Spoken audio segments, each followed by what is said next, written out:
И сега ще покажа разкритието на този трик. Не съм сложил име. Изваждате 4 еднакви от една и съща боя, каквито искате.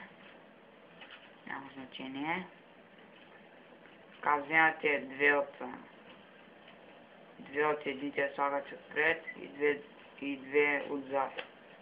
Така трябва да стане така. Две отзад. Две отпред. И така сега слагате, чакай да се обърна. Слагате пръст на горната карта и клаче стоп, където искате направо. Тук вземете тая карта и я слагате надгоре. Пръста си слагате на двете карти и след това връщате винаги на тройка ще е. Така двете карти, слагате някаква горната карта, която е била долу и тройката се остава горе. И избирате някакво число, примерно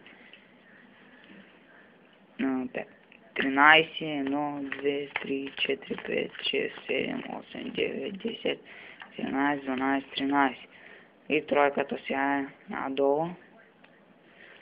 Тук няма тройка, за да я сложите надгоре. Издръпвате най-долната карта, ето така. Правите свинкът, ето така. Пускате картата и тази част слагате надолу, ето така. Сега тази тройка, дето е отдолу, идва отгоре. И останалите карти ги връщате и така е готов. Само трябва да бъдете пак 1, 2, 3, 4, 5, 6, 7, 8, 9, 10, 11, 12, 13 карта. Винаги ще е тройка. Останалите обръщате тройката. Обръщате цялите и издърпате най-горната карта. Така. Ето така трябва да стане.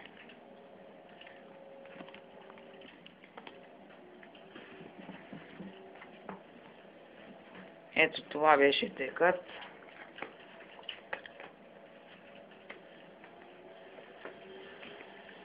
Надявам се, че ви е харесал.